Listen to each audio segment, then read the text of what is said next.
Hey, everyone. Emergency breaking news episode of To Live and Buy in Los Angeles. I'm Ben Bellack, and this is Zach Goldsmith.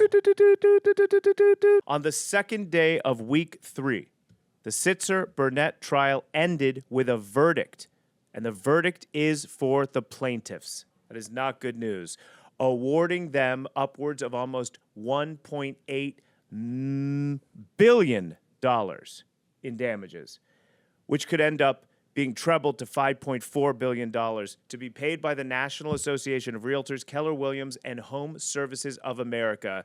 This is big. The federal jury deliberated for 2 hours and 28 minutes, which is not a long time, the day after closing remarks were given. Right. Okay. So the jury for the trial unanimously said yes to 4 out of 5 questions on the ballot. The 3 big ones were whether a conspiracy existed, which did not allow sellers to negotiate. Yeah, negotiate meaning the buyer's compensation, the buyer's agent's compensation. Correct. Whether the conspiracy impacted commission fees, and whether the defendants voluntarily or knowingly acted on the conspiracy. Okay, so let's zoom in. Specifically at issue is the seller's fee payments to the buyer's realtor, which are in part governed by the National Association of Realtors, or NAR's, clear cooperation rule. The rule requires sellers to include a fee offer to the buyer's agent when listing a home. That's executed by their agent, the listing agent. The fee offer is visible to the buyer's agent on the multiple listing service, but prospective buyers usually do not get access to that fee. So real estate agents generally must become members of the National Association of Realtors, one of the largest trade associations in the U.S., to gain access to the most local real estate databases. That is the same for Zach and I here in Los Angeles. The plaintiffs argue that the rule effectively creates a conspiracy that artificially drives up home prices, as agents can steer their clients to properties after looking at the offer of compensation. Now, the rule they argued requires sellers to pay inflated commission rates at closing, potentially by tens of billions of dollars annually. Yeah, I mean, consider that Americans paid over $85 billion in 2020 in residential real estate commissions. It's a lot of money. That, according to the Department of Justice, who previously investigated NAR for violations of antitrust laws.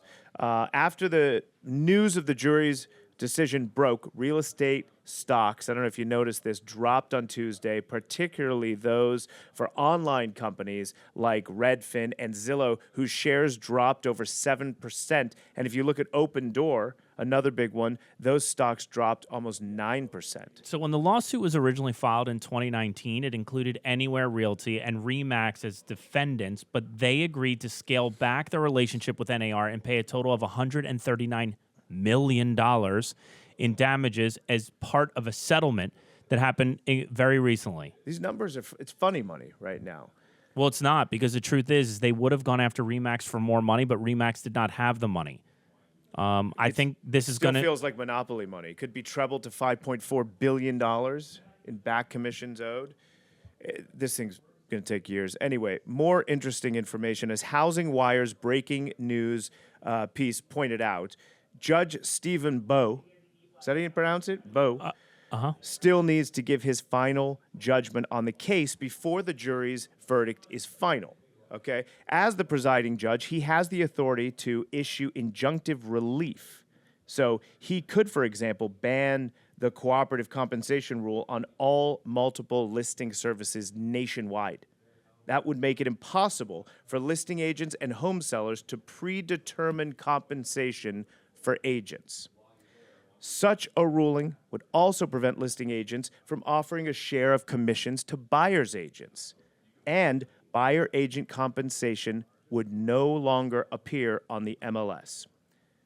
Sounds like somebody got to pay a visit to this Judge Bowe. You not agree? This guy could be someone's got to lean on him. It's already done. Nice move. Okay, so on the flip side, Judge Bowe could, plays his cards right, keep parts of the cooperative compensation rule in place. He could even require an allotment of at least 1 penny for the cooperative compensation field on the MLS, a requirement NAR effectively nullified a little more than a week before the trial began. Okay, so what that means is you could put in $1 previously. You could not put in $0. And what Zach just explained is he may just change his mind from the jury's findings, and what NAR recently overturned, which was basically admitting guilt, is say, oh, well, you actually do have to put in something. Whatever your take is on how the attorneys performed during the trial, lead counsel for the plaintiffs, Michael Ketchmark, is clearly basking in the glow of yesterday's victory. He's blasting in the green glow. Shortly after the jury reached a verdict, Ketchmark filed a new lawsuit in the U.S. District Court for Western District of Missouri on behalf of 3 home sellers, right? Those are your main plaintiffs, while seeking class action status.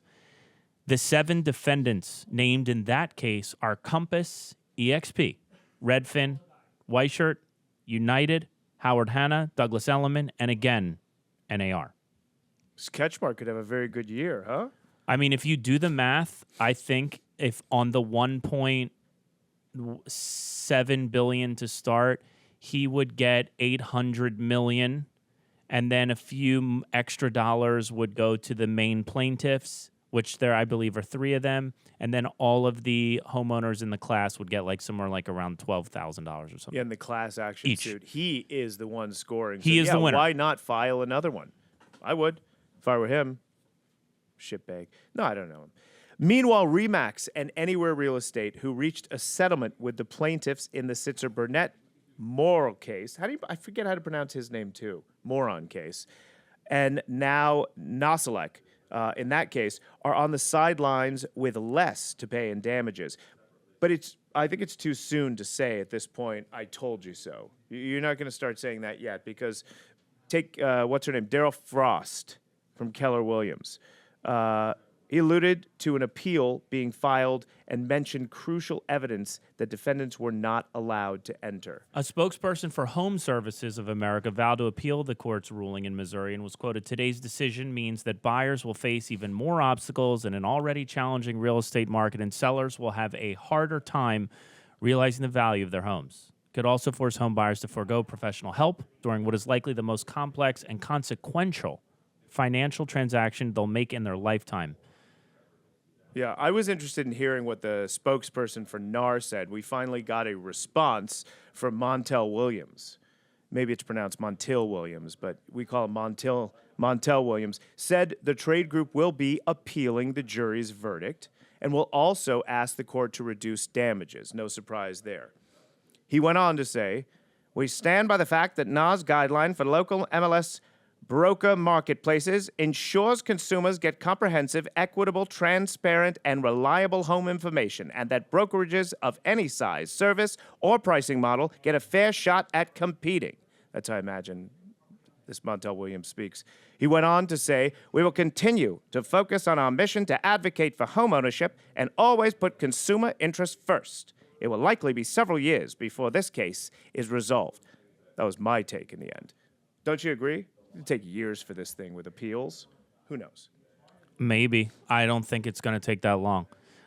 In closing here, the attorneys for the defendants will be filing appeals shortly. I think this puts Zillow closer to the consumer than ever before.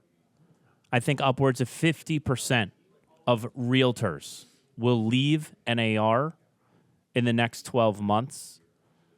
I think we can't possibly be turning to them for continuing education in a world where they are failing at such a seemingly weak case being brought up, which included evidence from a Tom Ferry podcast and a Mike Ferry script. A lot of agents, I believe, are going to get wiped out. Those who are doing 2 deals a year are gone. Sayonara. I do think the knowledge broker here will prevail. Those that are most professional, that know the market, that know the transactions, Always. that know the transaction itself.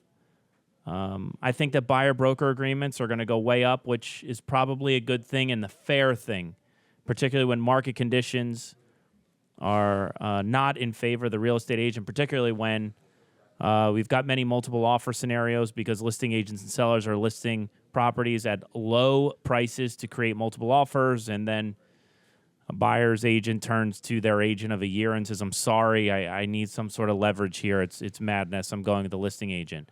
So in that, I think it's a good thing. But I mean, there's going to be a lot of change, no matter what. Slow mandated changes to the real estate industry are expected, as always. We also expect MLSs and various state associations to proactively make policy changes in reaction to recent lawsuits. We saw that in the state of New York, and I think we're going to see that here. And I agree with you. We're going to see a big shakeout of a lot of these realtors.